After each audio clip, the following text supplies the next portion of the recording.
Well, perfect. So we'll go ahead and get started. Ms. Chandra, how are you doing today? I am doing very well, John. Thank you so much for being here.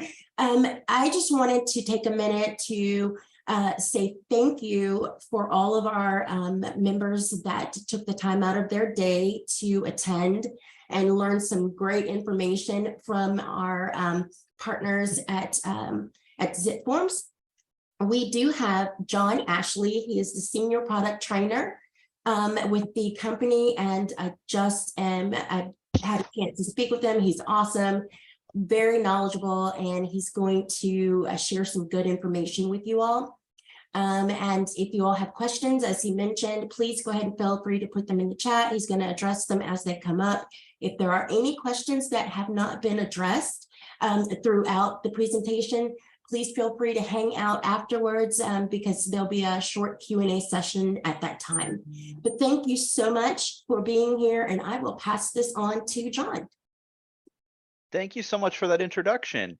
I'll try to prove you right that I am knowledgeable about this product. So, but I'm so grateful to be able to connect with everyone. I'm hoping that you're having a wonderful fall day down there in Texas. I know here in Kansas City, the leaves are changing. Yes, I'm out of Kansas City, so you'll have to forgive me for having the best barbecue. Just a little bit of joking here to get everybody's juices flowing. Hopefully get one or two chuckles out there. All right, so for those that have not used Zoom in the past, I know during the pandemic, a lot of you may have gotten a crash course there, but if you have not used Zoom in the past, a couple things to keep in mind. First off, you can adjust your audio settings at any time. So if you're having difficulties hearing me for any reason at all, go ahead and adjust those audio settings. If you continue to have difficulties, sometimes what you'll need to do is you'll just need to leave the session and then come back in. Many times that will resolve most of the issues that you're facing, the audio issues, the visual issues. So give that a try. Try leaving the session and coming back in. Many times that'll resolve most of your problems, okay? Also, if you have questions, you're going to see this little Q&A section, go ahead and add those questions into that question box. I'm very, very happy to answer any questions that may come up. Also, at the very end of the presentation, we have lots and lots of time for questions open. So you can ask all those wonderful questions that you may have. And what we're going to do during that time is a little different. I'm going to have you raise your hand so I can unmute you so that you can ask those questions during that period, or you can always just continue throwing it in the Q&A box. But for those that prefer to speak out their question instead of putting it in the Q&A box, we will have time at the very end for you to be able to do that as well, okay? Topics today will include signing into the transaction system, profile settings, the navigation bar, in-app resources, creating a new transaction, transaction navigation, how to add parties, forms, and documents. And we're even going to be digging into the new Authentisign system that you have available to you, the brand new eSign.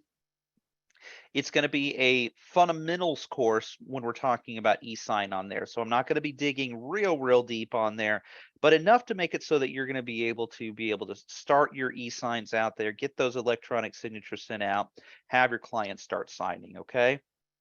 All right. And like I mentioned, if you have a question, don't worry about trying to interrupt me or anything like that. Go ahead and add those questions into the question and answer box. And also, like I said, at the very end of the presentation, we are going to have an opportunity for you to be able to unmute and ask questions in that manner as well. All right, perfect. Let's go ahead and jump right into the product itself. So Ms. Chandra already informed me, and I'm very appreciative of that, you have a single sign-in option. So when you get logged into your MLS, there is going to be a link there where you're going to be able to get into the system. You don't have to head to a special website or anything like that. I believe that the email that was sent out to you from the MLS does include that link. So good way to be able to go about there and be able to get logged into the system. Before you start creating transactions, you can see I already have a couple transactions created from the past year. Before you start creating transactions, before you start digging into the system, there's an area that I always suggest hitting on first, just to make sure that your items, your profile settings are put together properly. That way you don't have any confusion while you're setting up your forms and other things like that. So what we're going to do is we're going to head up to me at the top right. You can always add a photo if you would like right here. I'm going to go ahead and head to profile and settings. Now, real quick, we do have an English or Spanish option for language. So if Spanish is your primary language, it doesn't adjust your forms on there. That's going to be up to your MLS, but it will make it so all the different navigational items are going to be in Spanish for those that prefer. Okay. Heading back to me, we're going to head into profile and settings. And there are two main areas that I suggest looking at before you really start digging into your transactions, okay? So we're going to start with about me. Just making sure that your name is spelled correctly. Making sure that your email address is put together properly. Making sure that if you have your agent license number that it's added in. Adding in your email signature. Those simple details on there is going to make it so that you can, when you're going through this here, those simple items are going to make it so that when you're filling out your forms, you're sending out your emails, that it's going to all be put together and be proper in place. Also, just double checking your email here. It makes it so that you can receive all your notifications to the right place, all right? All right, after you've double checked your information and added your email signature, which is quite easy to do, you can even copy and paste it into this box if you want. After you've made those adjustments, go ahead and push the save icon. In that same vein, double checking that your office is proper. Okay, so about me and offices, I kind of connect those two together because you just want to make sure that your office is put together. And one important key aspect that you want to know about your offices here is that if you adjust offices at any point and you come in and you adjust that office in the system, what's going to happen is that for all of your new transactions, it's going to have that new office added in for all of your new transactions, but not for any of the old ones. Okay, so all the other transactions that you've already created, they're still going to be under that old office. So if you change offices, make sure as quickly as possible, make sure and change that office in the system, okay? That way all of your new transactions will be a part of that new office. Last but not least, notification settings. Make sure you have all your email notifications turned on. You're going to want to know when a document's been sent to you or when something's in your inbox, the doc box here.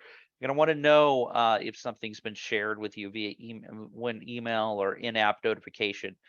Email e-signature there. You can receive your in-app notifications for that. So if you want to make sure and stay ahead of what's happening within your transaction, make sure come in and turn on all of your notifications that are necessary for the use of the product there.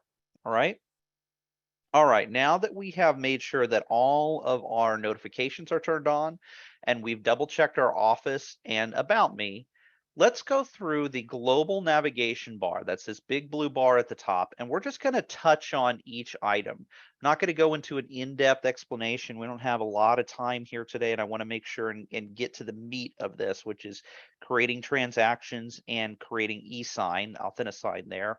But let's just touch on it for a moment. First, we have our dashboard. So we're going to go left to right here. Our dashboard includes all kinds of great informational details, like how many eSigns that we currently have out, what listings are going to expire in our system, what transactions are closing this month, being able to see if you have any tasks that are completed or due this week, looking at your active property lists there and potential sales volume, and even being able to look at what tasks are currently overdue or in progress or not started as well. So using the system, you don't just get to track paperwork on there, but you can track every single checklist item. You can make sure that everything is put together properly. Okay, so that way when you're coming into the system, you can really track with all of your transactions and make sure that everything is completed in a timely order. All right. And last but not least, we have this recent activity on here.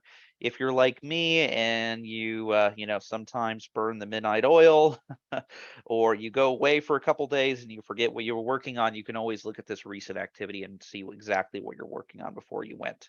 Okay. So like this particular account, this is my pretend MLS account. You can see last time I touched it was 2 weeks ago. Normally I work in a different account, but so I can come in and easily see what I was working on before I left there. All right, moving forward, forms. And we're going to touch on the new forms editor. So there's the classic edition and then there's the new forms editor. I definitely suggest using the new forms editor. It has some of the same features as the classic. It just puts those items in different places. So when I open this up, I can see that I can add a form just like normal. So I can grab whatever form I'd like. Keep in mind, I'm using a demonstration library, so just keep that in mind there. But I could open up the form, and then if I wanted to, I could add some generalized items. Now, the forms library, what I selected, keep this in mind. That's, if you remember, many of you are old enough that you remember the time where you had all of your forms, right? And you had the originals. You had a file folder with all your originals, and those were not the ones that you added the seller's information on, right? Those were the ones that you had that your originals and that you would make copies of it to make it so that you can take it to a seller's presentation to get signed, right? Same kind of process, mental process with these forms. I'm not going to start adding in property address information or start adding in sellers' names and things like that. We're not doing that in our forms library because that would affect the form for every single transaction I attach it to. So if I adjust anything within the forms library, make sure that it's only generalized items. Question from Anna. It says, every time I try to open new forms editor, I get a notice that just says error. Obviously, lots of possible issues, but any suggestion of what I could try to fix it? I'd really like to use the new editor system. I haven't run into that problem yet. So if I could make a suggestion, I'm going to provide our support contact details, phone number, and email address at the very end of the call. I would have them take a look because they can look at it on the technical side. They can even open up your account. I don't have that capability as a trainer. So they're going to be able to open up your account and take a look at it in a much deeper manner than I can. So I'll provide their details at the very end of the call, and then you're going to be able to give them a call. They're available 24 hours a day, so they make it pretty simple to give them a call if you'd like. So, all right. Let's go ahead. So now we have our transaction window here. This is where we're going to start our transaction creation process here in just a bit. And so with our transaction creation process, we can also filter out particular transactions. You know, if you only want to look at listings on here, if you only want to look at purchases, if you want to filter based upon the transaction type or the status, something to that effect, you can definitely do that. You can also search for a particular transaction or choose how you want these transactions sorted. So let's go ahead and move forward. We're going to be dealing with this here in just a second when we create a transaction. Let's head into templates next. Templates are amazing time saver features, and we actually have a couple webinars that covers how to create checklists and templates. But essentially, when you create a template, you can make it so that all of the documents, the checklist items, and even if you have generalized parties, that these will automatically populate onto your transaction. So for many of you, you're going into a transaction, right? You're creating a transaction. Guess what? You're going to add the same documents, forms, and checklist items onto every single transaction of that kind, right? Well, instead of coming in and having to do that each and every time and create all those different task items, what you can instead do is create a template, and the template would allow you to be able to attach those items automatically when creating the transaction. Okay, so it's a really wonderful step. If you want to learn more, like I said, we have wonderful classes called templates and checklists that teach you how to be able to do that. Doc inbox.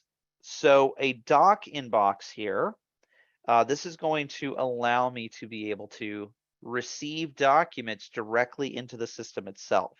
Okay, So let's say that when you're coming in, let's say that you have an inspector that's about to send you a report, or you have a maybe you have an appraiser that's about to send a report over to you. Okay, you can always come in and provide them the email address in gray. Your email address is going to be different than mine, but you can provide them the email address in gray.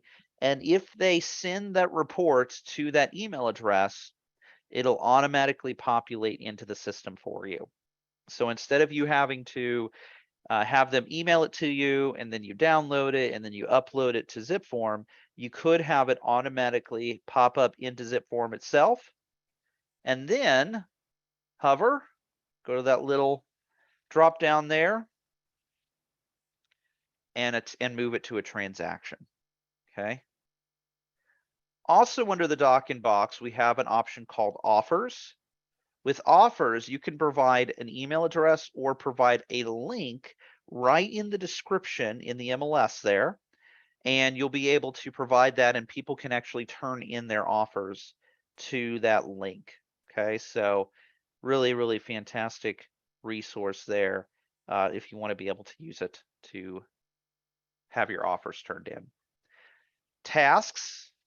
So all the different tasks that you create under transactions, all the transactions, they're going to be housed right here. So you can, as you're going through here, you can see all the different tasks, no matter which transaction it's connected to. Contacts. This is where all of your contacts will go to live if you save them. It's your little black book of zipForm here, okay? All right.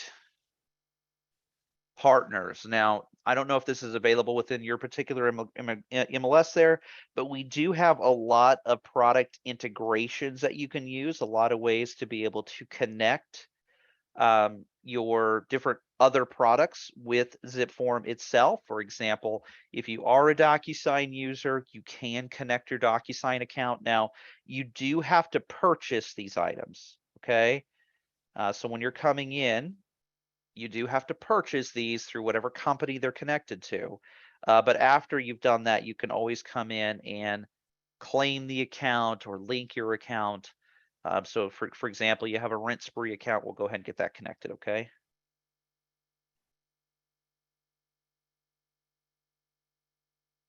All right. Shop. If there is additional resources that, and oh yeah. Jan is asking, will we get an email copy of this training? Chandra, I'm guessing the answer is yes, that there is going to be an email sent out with a recording of this. Actually, just really quickly, you all will be able to access this this session on our website. So we'll put a link on there as well. Oh, great. Great. So there are additional connections if you'd like on here, if you want to purchase, we have a mobile app if you want to be able to get that connected on there as well. Okay, so we have other resources available. So perfect. There is going to be a link to this recording. All right, we're going to touch on the help page at the very end. So let's go ahead and start creating a transaction. So I'm going to go here to transactions, and I'm going to go to plus new.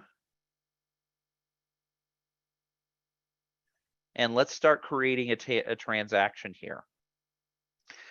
So let's see here. I'm going to do a new listing, but I want everybody to understand that no matter which one I pick here, other than Quick eSign, no matter which one I click, all the steps are going to be exactly the same. So whether I choose a new listing or a new purchase, all the steps will be exactly the same. There's going to be a difference in the types, seller versus buyer. Some of the forms and documents that I pick will be a little different, but all of the steps that I will go through will be exactly the same no matter which item I choose, all right? So let's go ahead and choose a new listing. I'm going to name the listing. So today is, I'll just put 11/3 for what today is. Anne asked, when would we use a Quick eSign? If you have a circumstance where you don't want to attach a eSign onto a transaction, you can use that. But I would definitely suggest, if possible, when you're going through there using the normal transaction creation process. The quick eSign's nice, but normally you're going to want to use that transaction creation process, okay?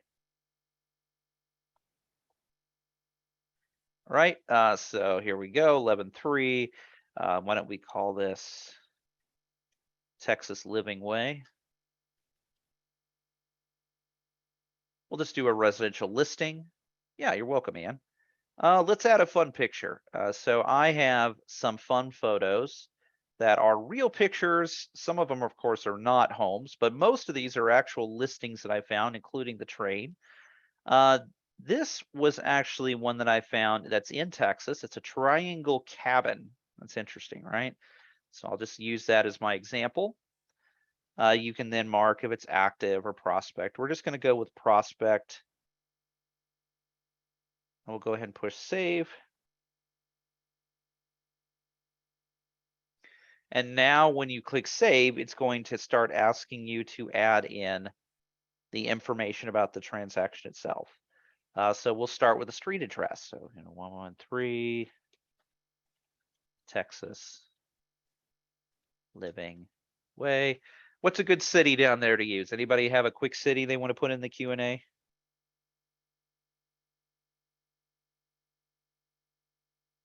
Anybody at all? Gun Barrel City. Wendy, thank you so much. That was quick. So I'll use Gun Barrel City. That's a good one. All right, and it's of course in Texas. So you can then add the other details on here if you'd like. I also had Austin and Texas City. Wendy beat you all to it, but I'll look at using Austin and Texas City there. Maybe I can use them as a different example here in a second. Right? So we can add in, municipality, year built, things like that. So you can add in all those details if you wanted to. The more details that you add in, the less that you're going to have to actually fill out on your forms. All right. So we'll go ahead and, let's see here. Let's, we'll just trying to think of a good year to add in.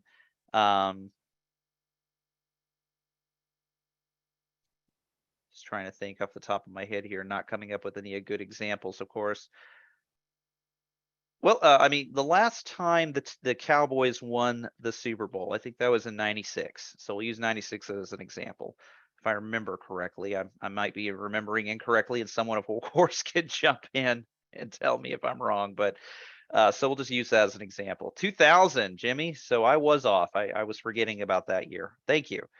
So we'll add that in as year built as 2000.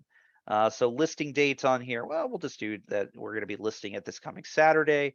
Listing price. I'm just throwing in a price here. So don't, so you can ignore. I'm just using it as an example. Of course, I don't know what the best price is in gun barrels there. So I'll just go ahead and add in the details.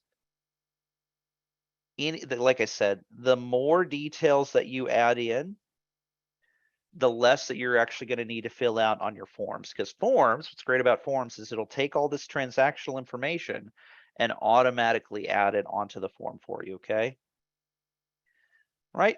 We also have eSigns in progress. You required tasks are attached. You can see what parties are connected. Coming over here, if you have any of these types of accounts, you can also get those accounts connected as well, right? At the very top, we have features called like new eSign, offer place, list flash. One thing I completely forgot to mention was the MLS Connect feature. So if you add this listing into the MLS, so this is a new listing, after I add it to the MLS, I can always use the MLS Connect feature to pull all that information from the MLS into my transaction here in zipForm. Also, when you're creating the transaction itself, and I apologize, I completely missed this, but when you're creating the transaction itself, you'll notice a feature called MLS Connect, which you can then select and be able to add in that MLS listing ID. Okay, so you'll be able to add that in anytime you need to. That way it'll take all the information from the transaction itself in the MLS and add it to zipForm. Just saving you a little bit of time and effort there. Let's see here. Where did my listing go? Oh, it would help if I pushed all here at the top. There we go. And it was a prospect, so it's a little further down. Texas Living Way. There we go. All right, now that I've added in my summary details, let's next head to parties, and we'll start adding in some party details. So in this circumstance, I'm representing the seller. Of course, for some of you, you'll be putting in the buyer instead. So again, the steps are the same. It's just a difference in the type. Okay, so I'm going to go ahead and add my seller 1. And why don't we do Mr. Austin? Or we can even call this Austin, Texas. I know Austin was a suggested city or there earlier, so I wanted to find a way to include it on here. So we'll do Austin, Texas. We'll add in the email address.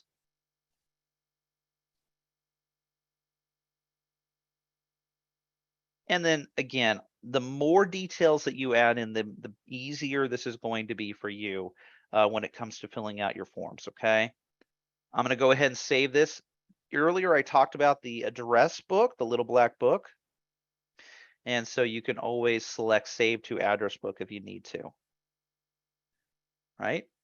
If there is a trustee, a signing representative, this is where you would add that. So we'll then select Save. Let's go ahead and add a seller 2 while we're at it. So there was Austin, Texas. You know, we had Texas City here. But, you know, I'll just call it Miss Texas here. Texas City might not be a good name for a person. So I have Texas City here. So I had a question come in. Working with investors, so lots of offers with some buyers, with same buyer's info and different seller info. Best and quickest way to minimize entries, copy transaction, or template. So if you have a circumstance where you seem to use the same contact a lot, one thing that you can do, make sure and save it to the address book so that all you need to do is click on that little address book icon and you'll be able to search for that particular person in your zipForm contact. So you can actually select them and push done to be able to add them into add them on. So that will save you a little bit of time. Also, if you have a lot of transactions, a whole lot of transactions where you are doing it this method, you could also add parties into a template. Remember, I was talking about templates on there earlier, where you can automatically add particular parties and some checklists and also documents and forms. So I'll show you where you can sign up for our templates class if you want to learn how to be able to do that as well. So MLS Connect needs subscription, right? You should already have MLS Connect as an option. And I'm sorry I missed these questions earlier. MLS connection should already be an option for you if you're connecting through the MLS. So that should be already an option that you have.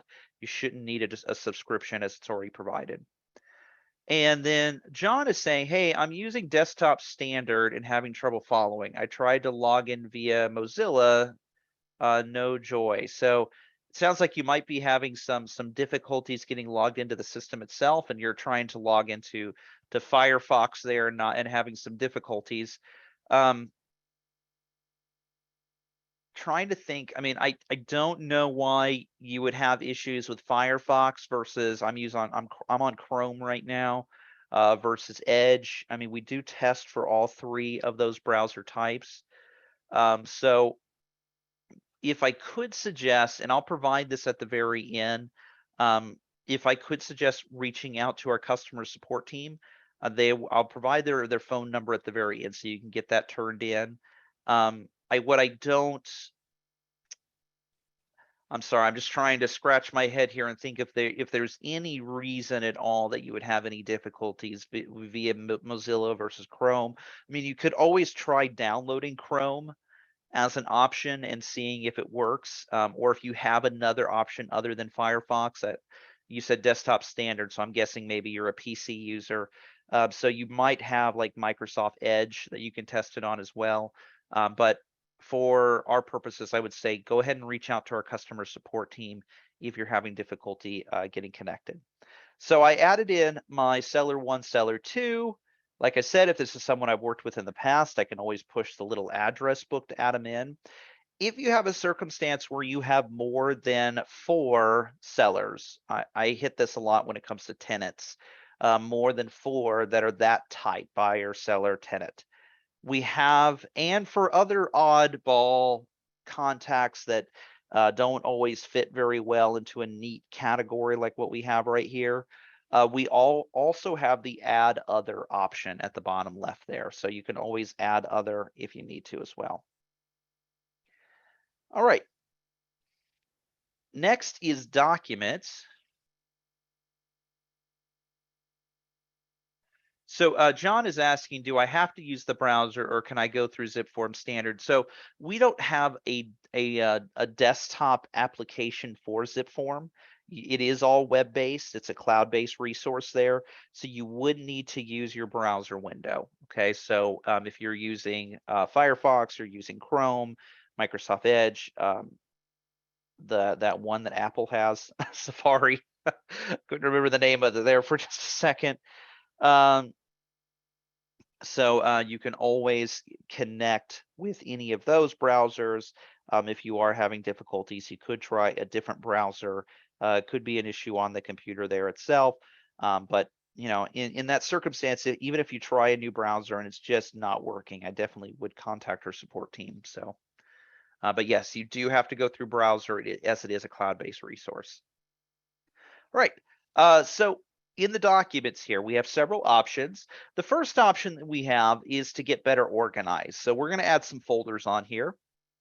And these folders essentially are here to make it so that you can better organize your work. So for example, I could have one called working documents, or even I could have one called pre-list documents there. So pre-list working or something to that effect, something that tells me, hey, this is my pre-list paperwork that is unsigned, okay? And then I might have another folder that's called, you know, pre-list signed. So this is just going to be how you want to put together your organization. Some of you are a little bit more on the micro level where you want to have a folder for every type of document that you might receive.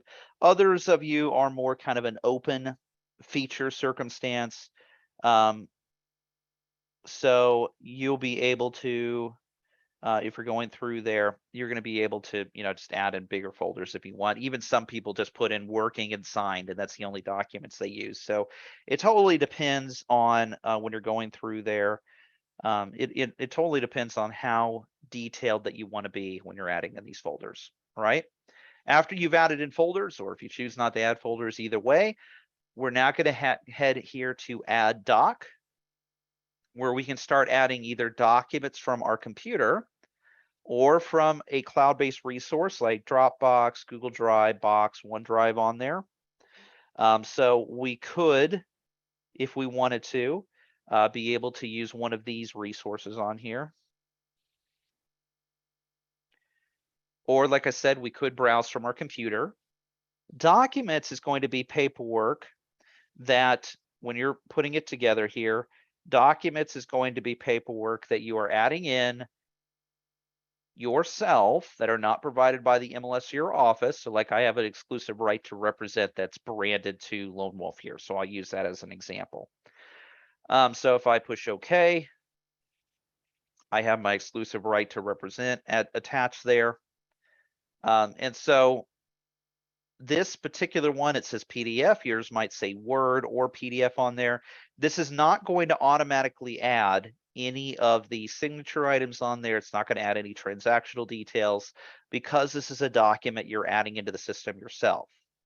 Forms, on the other hand, if I go here to add doc and choose forms, forms will automatically add the transactional details onto the form for me. It also is going to have already in place the initial portions It's going to have the signature portions, and like I said, it'll even add the transactional details on there as well. So I can always come in and choose the forms that I want to use. If you have more than one library available, you would go right here and you can choose which library you want to use. You can push all if you want to see everything available. You can also search for a particular form if you want as well.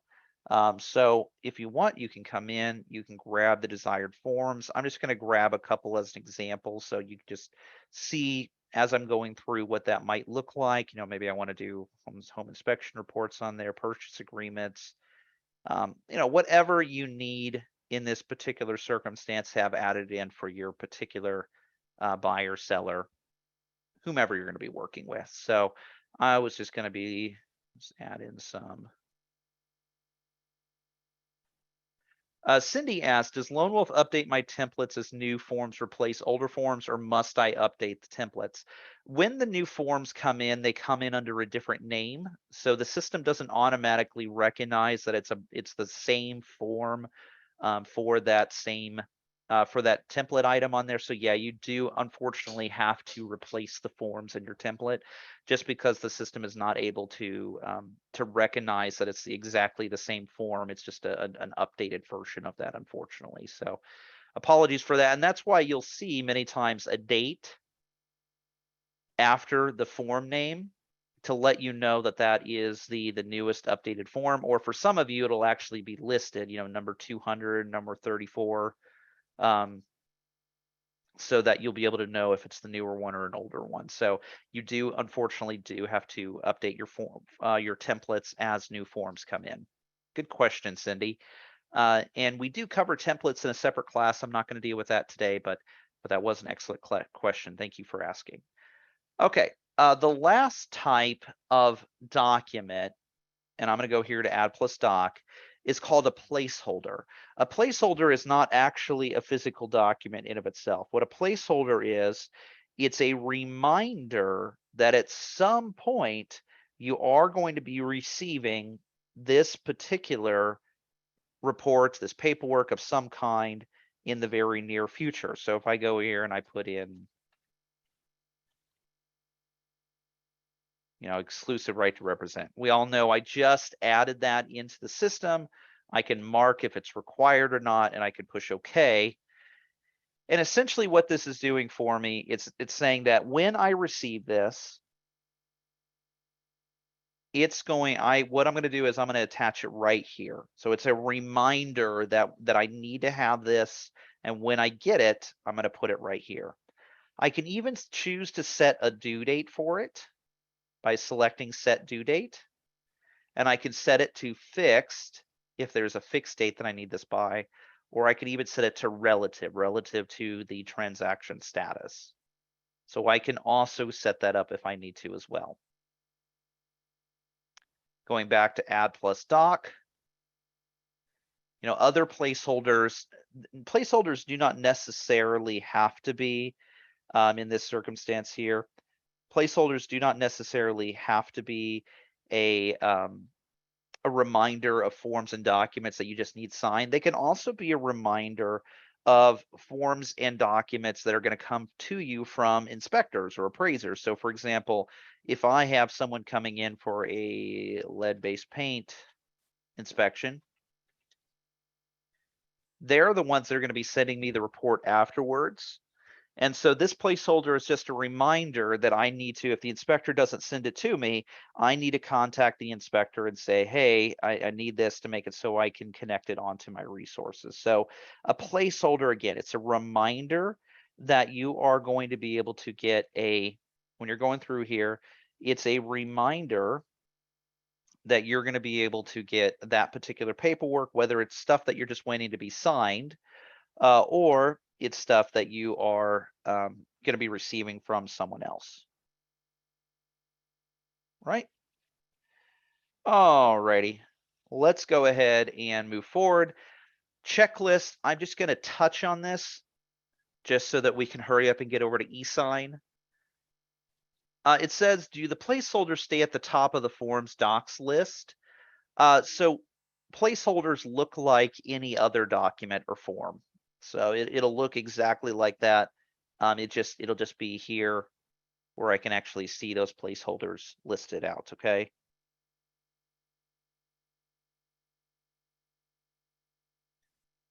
So just making sure it's not necessarily going to stay at the top. It's more of a circumstance where it's just going to look like a regular document or form, or be in kind of the same place a document or form. But again, it's a reminder, not an actual document or form. Okay. Checklist items. So you can actually create checklists for your transaction, walking you through all the different items that are needed. So, if you're going through and you want to create checklist items to remind you to add a lockbox, or you want to create checklist items to make it so that you can add in a, get the photographer over there and things like that. You can definitely add those in, get those included by creating a checklist. And like I said, I'm not going to touch on that today, just because we do have webinars that cover it. It is a little deeper feature than we have time for.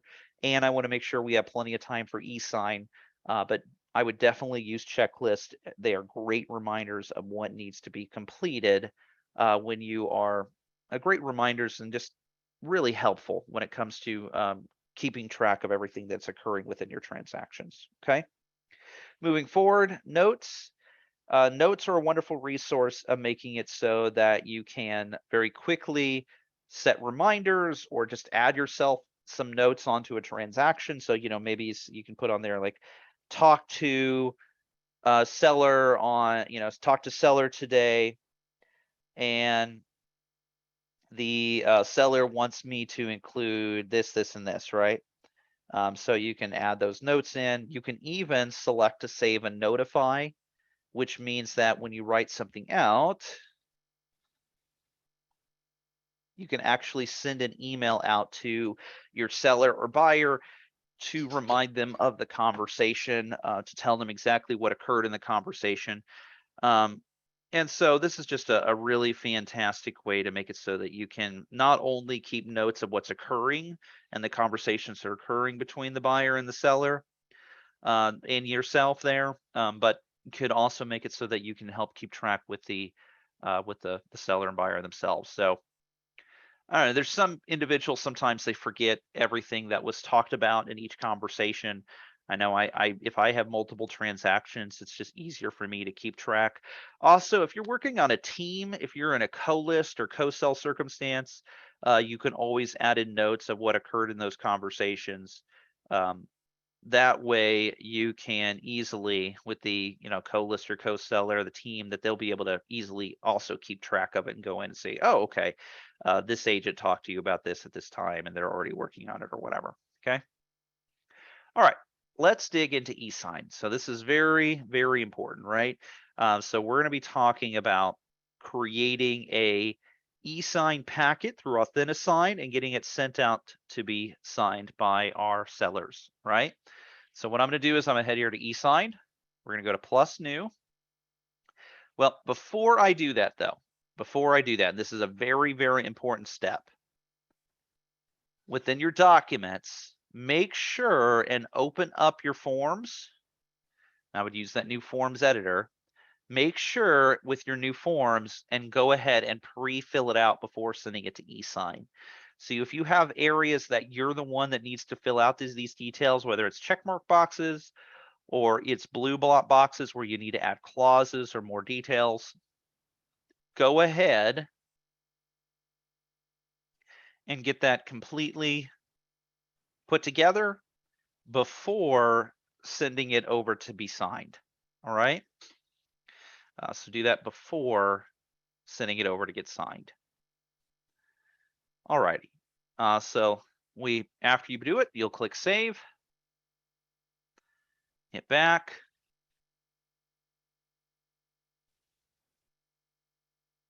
And now that it's filled out and ready to be sent to the seller, we'll now head to eSign, and we're going to create our eSign packet now. All right. So open it up. I would definitely suggest using the new Authentisign. It has several different resources that are brand new, a lot of wonderful resources. Just in there. It's asking you to name it. So, maybe whatever you name it is going to be the name of the subject of the email sent out. And then you can also choose what folder it's coming back to. So in circumstances where you've created folders, you can go ahead and select pre-list signed and push done.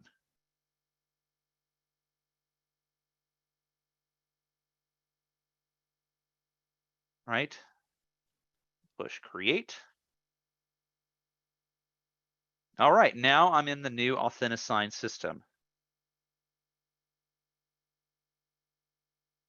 So what I'm going to first do is I'm going to add the desired documents and forms. This is where having it pre-filled out is going to be very helpful. Also, this is going to be where going ahead and having it attached onto your transaction is going to be helpful as well.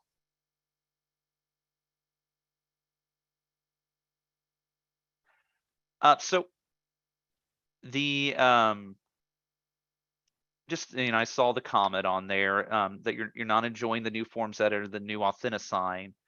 I will say we went through the steps within Digital Ink and Authentisign, and actually the steps are exactly the same. It's the same number of steps, and actually with Authentisign it has a couple less steps than Digital Ink.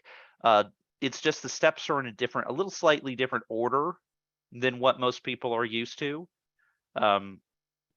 We actually did a study on it to determine if there was a big difference there, and the number of steps, like I said, exactly the same. Amount of steps or even less steps. It's just in a different order. The new forms editor, I know I've had some comments about the new forms editor. And there is some things that are a little bit more difficult in the new forms editor. What makes the new forms editor great is the ability to very easily add in forgotten details. So if you forgot different listing details, you can always get those in as well. So I had someone else say they love the new Authentisign, which is wonderful. It's going to be different. Each person's going to be a little different in what they prefer. One person saying that their broker is used to the old version. The old version, Digital Ink, is going to be available for a period of time. I don't have an exact timeline. Eventually, it is going to go away. And the honest truth is the new Authentisign not only puts in the resources that were needed to make it so that we could get back up to even being on the same level as DocuSign, but it also includes even more additional options that are not in Digital Ink at all, not in DocuSign at all. There's so many things that were put into it that are like little one-off circumstances that you wouldn't always think about until that situation comes up. And so that's what makes Authentisign so amazing, is it not only covers everything that Digital Ink had available, it gives you even more options than Digital Ink had on those available options. And it includes a lot of different resources that you don't usually think about. And I'll show you a couple of those resources, but those things that you don't think about until you absolutely need it.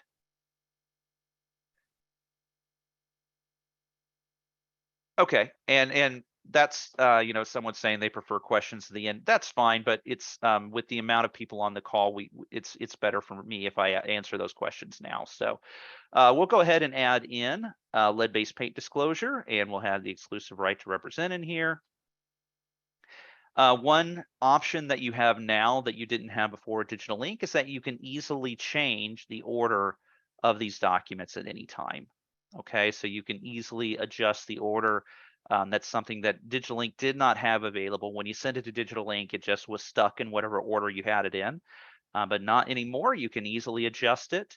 You can also go into the document or form itself and be able to select multiple pages if you would like, or you could, if you want to slice off particular pages. So this is a newer feature.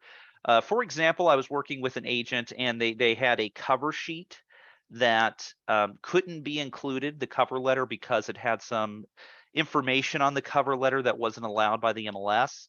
And so they needed to cut off the cover letter. So you can actually cut off pages if you need to by selecting them and choosing to delete pages. Again, another available option that's not there in digital ink at all. You can also replace the file. And then we have a layout feature, which we'll talk about here in just a second.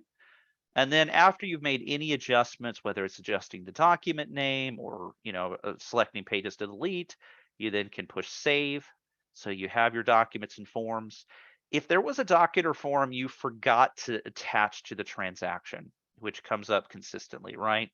What you can actually do is that you can upload or import the file from your computer at any time, or upload it from your third-party resource there if you have forgotten it, okay? So let's go ahead and jump. So we have that here. We have everything uploaded. Let's go ahead and add our signers now. We're going to add our participants. So you can attach yourself, you can add new, you can add from transaction, or you can add from contacts. Let's go ahead and add from the transaction. So we have Austin, Texas, we have myself, we have Miss Texas there. This is a wonderful option. You can choose to have them as a remote signer, but you can also adjust this to make it so that it can be a reviewer as an option, or you can be a carbon copy receiver. So if you just need someone to get a copy of it at the very end, you don't need them to sign, you can always set them up as a CC. You can also set them up as a reviewer if they just need to accept or reject the document, okay? So we have our 3 selected. We'll push select. If you forgot somebody, you can always add a new one if you need to. This is also one feature that's in Authentisign that's not within Digital Ink itself, where you can adjust the signing order at any time. So I can go here to set signing order. I can turn it on, and then I can move in whatever order that I want everybody to sign.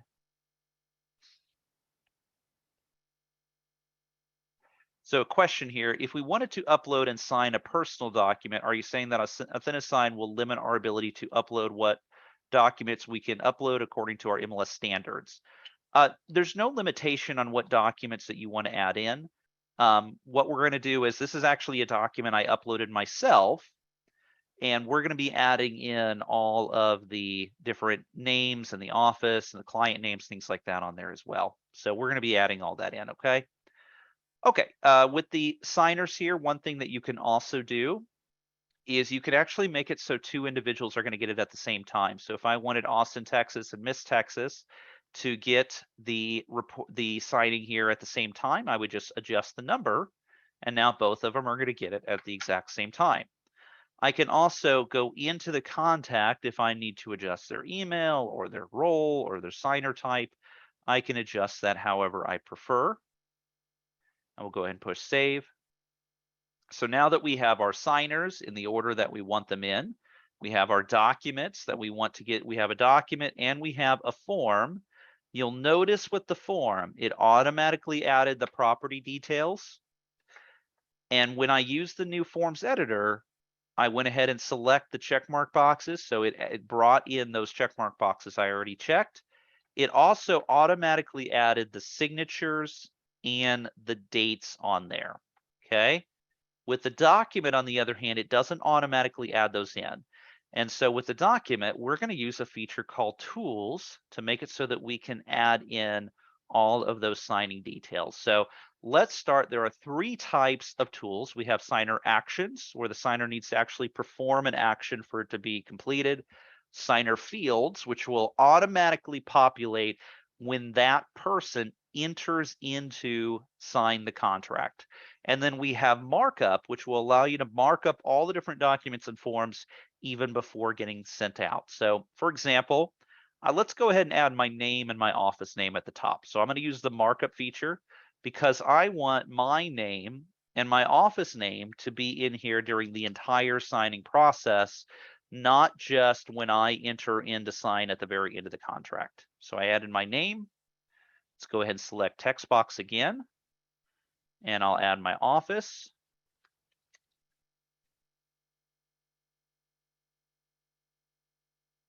And I can drag and drop that into place.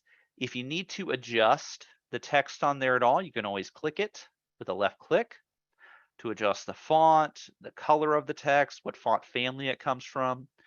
One thing too, if I adjust this, you'll notice that anything behind it is not, you're not able to see it.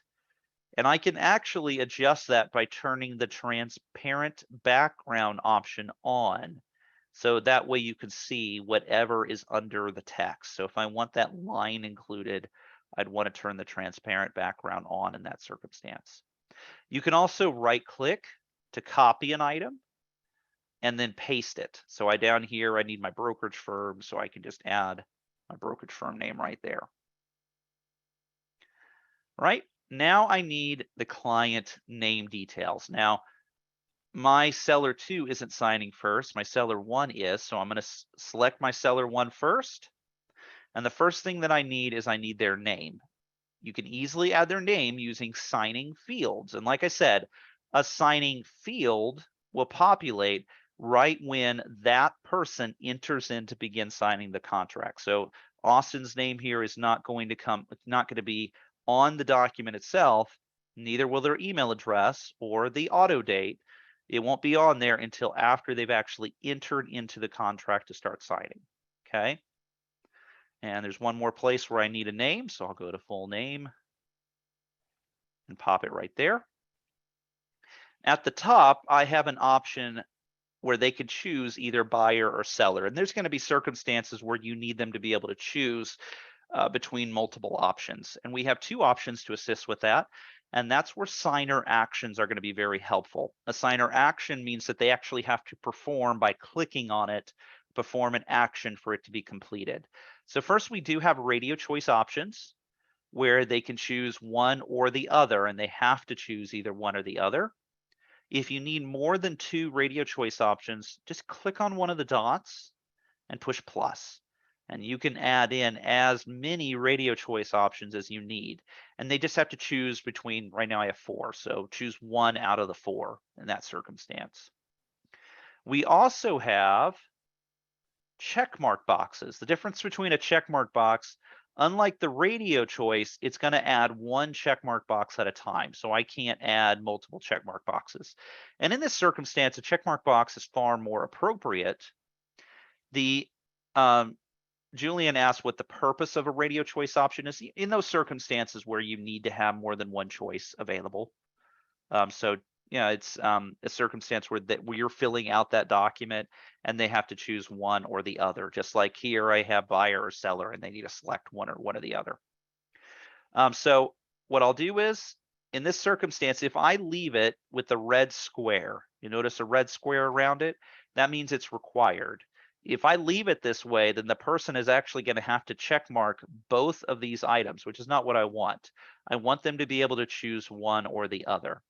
And anytime you see a red square around something, you can always click on it to turn off the requirement.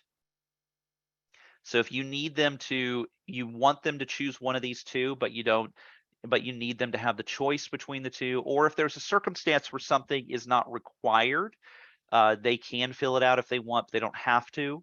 You can always leave it optional by clicking on it and turning off the requirement.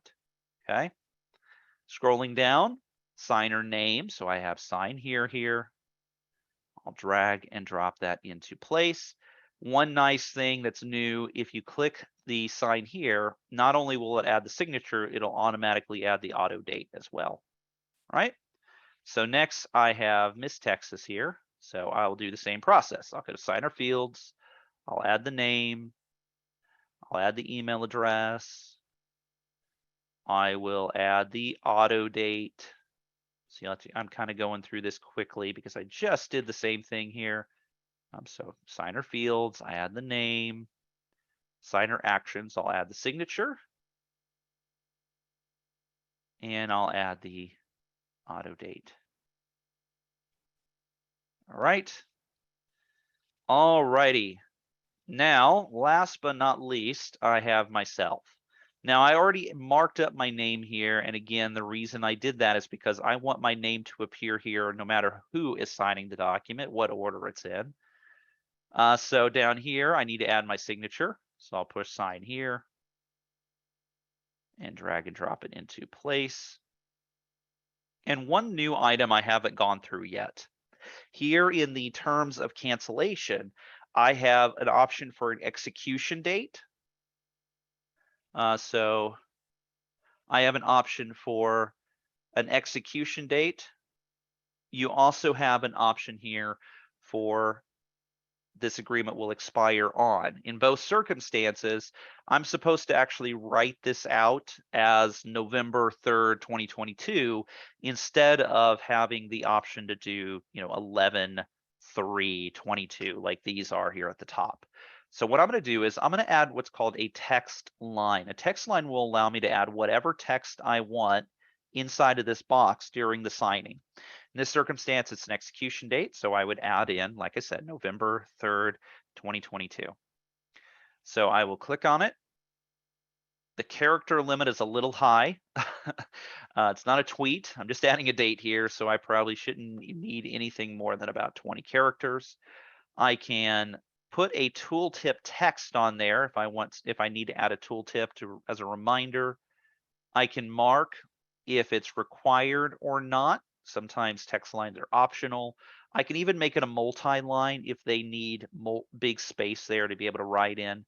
In this circumstance, I'm going to decrease the size of this a little bit and make it a required field that I have to fill out. I'll do the same with the text line. I will drag and drop this into place. And again, I'll limit the characters. And of course, you can increase the character limit if you need. And like I said, we have a multi-choice option as well. All right. So I have everything in order now. If this document is something that I find myself having to do this for quite often, we do have an option called layouts where I can actually create this as a layout and then apply that layout anytime that I need. So that's one wonderful option here with an Authentisign, where I do have an option for layouts to create the layout and then apply the layout where it'll actually add all of these items on here for me. So it's another wonderful feature with an Authentisign. But now that I have everything done, I'm going to push next. I can set an expiration date. I can customize the invite to whatever I prefer. And before I leave, this text line here that I was talking about, this is going to happen during the signing itself. Okay, so this text line is going to happen during the signing itself. If I need to add text that's already there, that's what the markup text box is for. Okay, that's the difference between a text line and a text box. Text box, I'm adding the text now. Text line, I'm adding it during the signing process. So for me, because I don't know if they're going to sign it today or tomorrow, I can't set an execution date until I know the exact date that they're signing. I also can't set an exact expiration date until we know when they're signing as well. So, so that's why I'm doing it as a text line instead of a text box. So we'll go ahead and push next. I can customize the invites, like I said, and then we can have this sent out.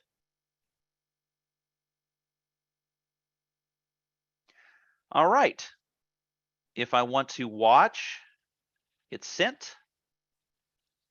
If you, for whatever reason, made a mistake and you incorrectly put in the email address, you can always go to the little pencil icon to be able to adjust the email address so that it could be sent out. I had a circumstance where they were not receiving it because they were using a work email, and their work email had a firewall to block anything that required them signing documents. So in that circumstance, they would needed to set into a personal account. So we just changed the email address and resent it.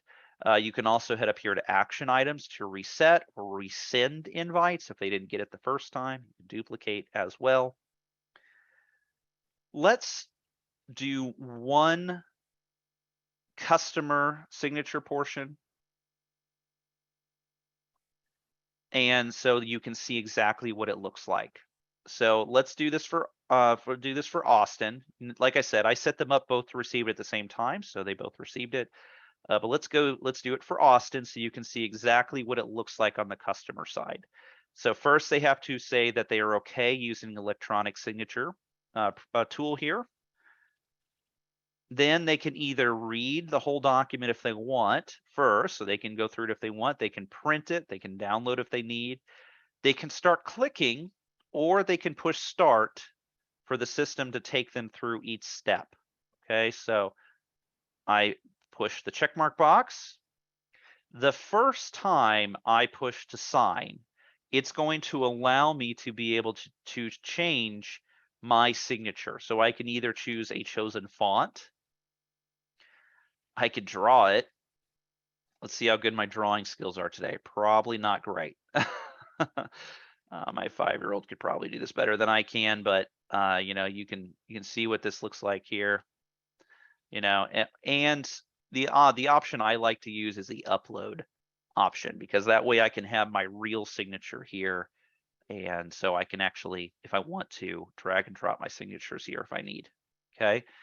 So a question was about DocuSign. Just like DocuSign, they can change their signature font to whatever they prefer. We have lots of options here. Okay, so we can set signature, and as soon as they set the signature, it will put it in. What's nice too is after they've set it, it's going to save it for every single document that they sign going forward. So they don't have to set it every single time. When they're done, they'll push complete signing. They can print, they can download. You're going to get an email telling them that they have finished their first portion of signing.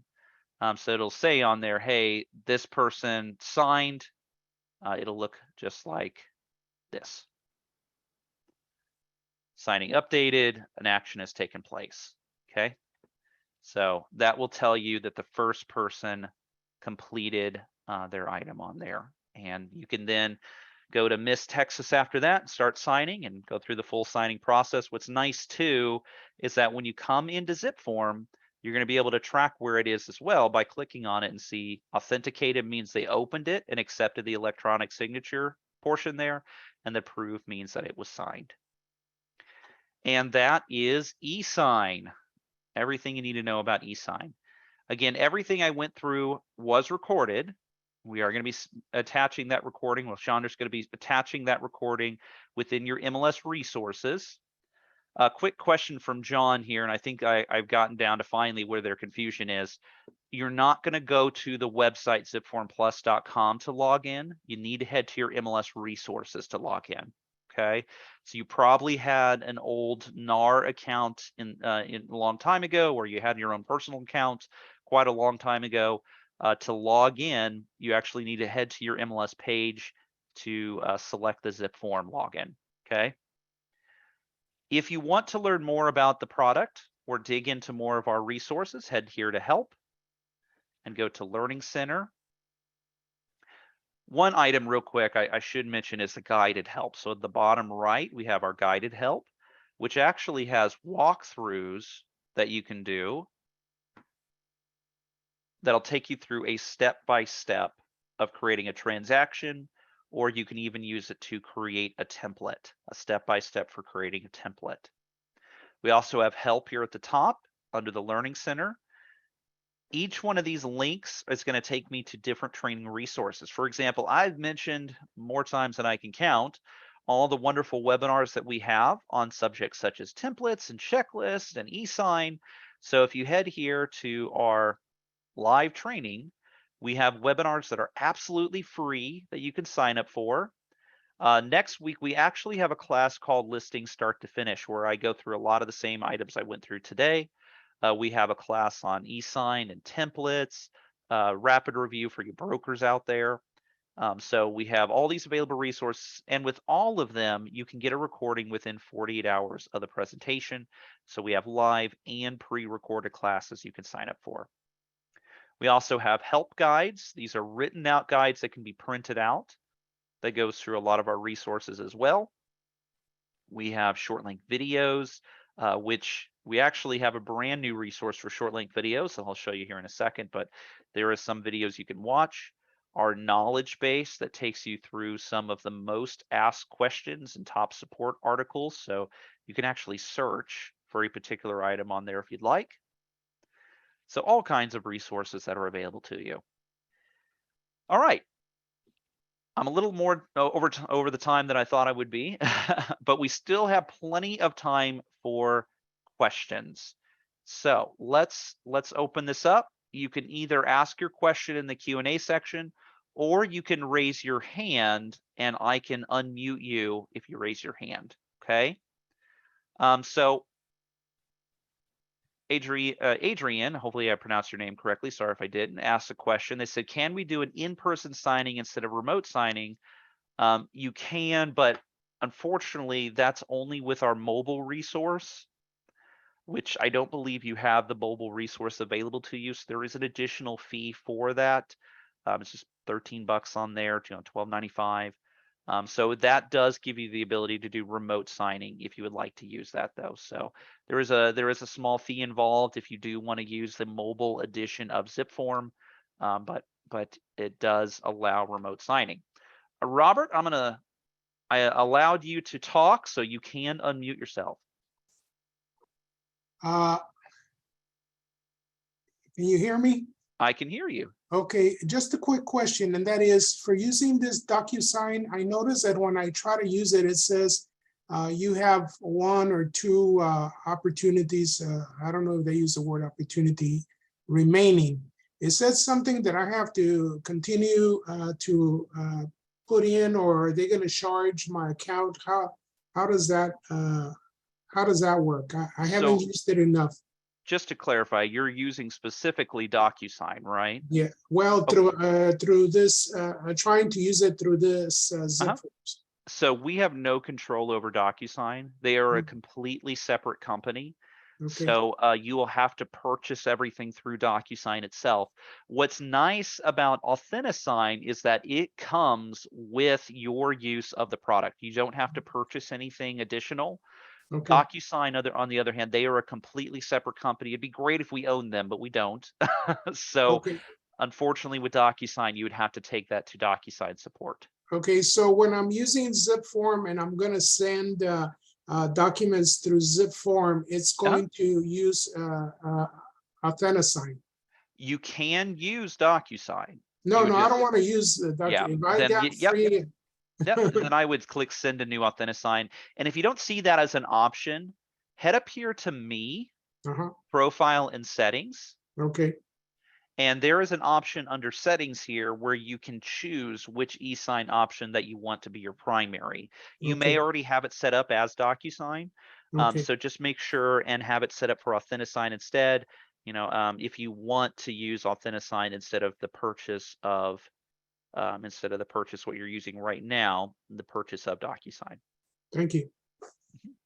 Great question. Thank you. Anybody else? Would you like to put a question in the question box, or you can raise your hand and I will, there we go. Hi, Elizabeth. I'm going to allow you to talk. So you just unmute yourself. I was just wondering if you could go ahead and give us the number for the customer support team in case any of us have to leave for other appointments. Oh, yes, of course. Yes, great. Thank you for reminding me. So real quick, and thank you so much, Elizabeth. Real quick, this link right here, you can either scan it with your phone or you can take this link and use it on your computer. This does take you to additional resources. This resource is so new that we haven't even included in a zip form. And what it does is that it allows you to see a lot of new training videos that we just came out with. So if you want a short link training video on Authentisign on the new zipForm platform, you can use this link right here to be able to head over to that resource if you need, okay? And with Elizabeth's request there, and I should have already shown it anyways, this is our phone number for our customer support team, and then this link right here will allow you to turn in any questions. There we go. And so Chandra may be able to help with this. You need to log into MLS or do you need to log into Texas Realtors, or where exactly can they find that link? Chandra, would you be able to share your page real quick and show them where they can find the link to be able to get logged in?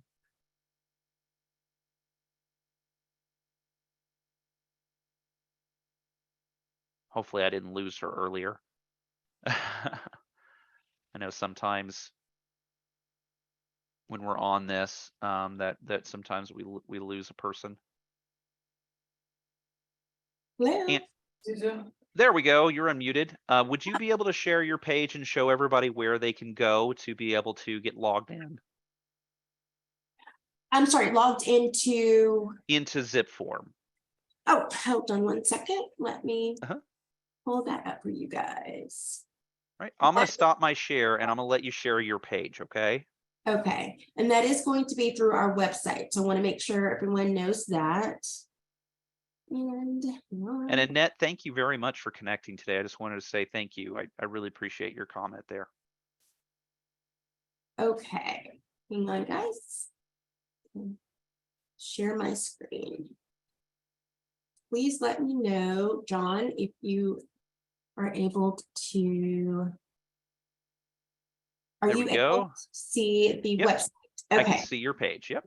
Wonderful. So thank you. First of all, John, thank you for everyone who's attending. If you want to get access to any of your member benefits, you can go to our website, texasrealestate.com. You click on the red tab for Realtor members. You can go to member benefits here. And it'll give you several options of how to gain information about what's available to you. But for sake of this session, we're going to click on alphabetical list. You can go down through, see all of your options. When you get to zipForm, you're just going to click on the More tab or the More link. And it's going to take you here. So you should be able to get to your zipForm through here. As well as if you do texasrealestate.com/zipform, that will take you there as well. Excellent. I know that answers several questions on here. And it looks like Adrian also had a comment. John, I'm not sure if you want to go over that really quickly. Yeah. It says for those that use interest as their MLS, there is a link to zipForm and Authentisign in our one sign on page. So if you head into interest, you log into interest, there should be a page, according to Adrian there should be a page where you can see the zipForm link.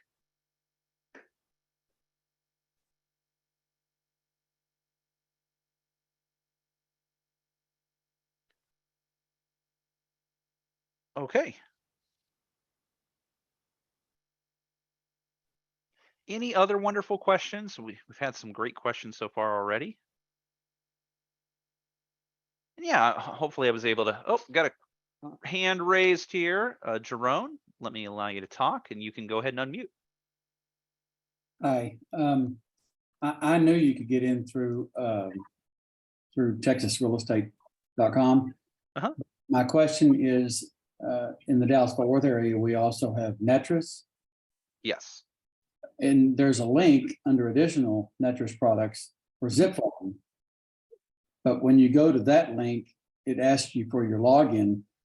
Even though it's available, I guess if you have an actual login, or is that the same login that you would use under your texasrealestate.com website? I apologize that, I'm not the best person to answer that. I believe that you're supposed to, with interest, once you log into interest, you're supposed to be able to just click on it and it'll take you right in. You may need to request access from interest itself. I apologize. I think we're talking two different, but you keep saying interest. I said Yeah. Netris. Netris. Yeah, no, I know it's North Texas Realtors. That's what I'm talking about.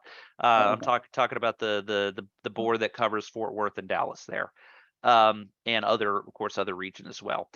So North Texas there, I believe that you're supposed to be able to just go into it, log in, and be able to immediately click on that link and it'll take you in. But if you're having difficulty with that, of course, you can contact North Texas as well to see if they can assist you in that area.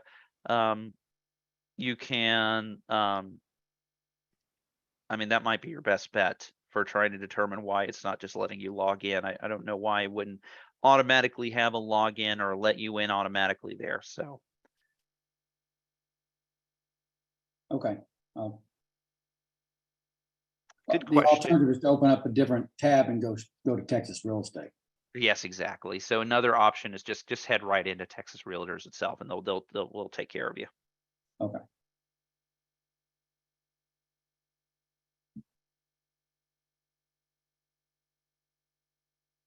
Great comments, great questions. Anybody else have any other questions? Anything else that they would like to go through? And I really appreciate everyone that was able to join in. I really, really enjoy everyone being able to connect and ask questions. Okay. So I had a comment about North Texas. It says it does ask for a login and it's the zipForm login. I apologize. I don't know a lot about how North Texas does their MLS login details on there. They would be a better resource to be able to assist in that area. Also, when you are I mean, you could just go through Texas Realtors. I think that sounds right now like the easiest option is just to go through Texas Realtors.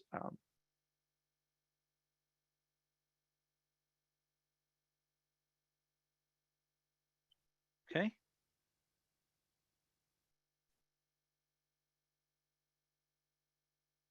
Great comments, great questions. Starla, I see you. It is very wonderful to be able to connect with you today. Anonymous attendee, it was wonderful to connect with you as well. Hopefully I was able to answer the questions that are needed. Just making sure there is nothing else. I think we can call it. What do you think, Ms. Chandra? I think we are absolutely, you did a great job. I think we are at the end of the webinar.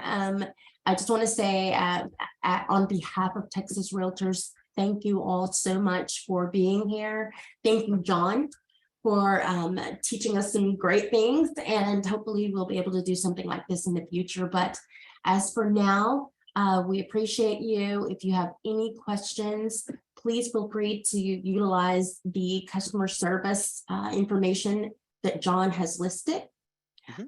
Also, as your member benefits manager, please feel free to reach out to me to ask questions about any of the benefits that we offer at Texas Realtors. I'm happy to help. Just very quickly, if you would like to write down, or I'll put in my chat, my email, and just reach out should you have anything and to ask. And just thank you so much for being here. You'll give me 1 second. I'm putting my email in the chat. There you go. And have a great day and have a great weekend, guys. Thank you so much for being here. Thank you, everybody. I really appreciate it. I always love having times like this where I can really connect with everybody and answer questions. So it really was a wonderful time for me, and I hope it was a wonderful time for you. I hope everybody has beautiful, beautiful weather there, wherever you're at in Texas. It sounds like we have a mixture of Austin and North Texas and things like that coming in. But I really appreciate everybody. Let us know what else we can do to be able to assist. And like I say in my webinars every time, as always, have a wonderful day.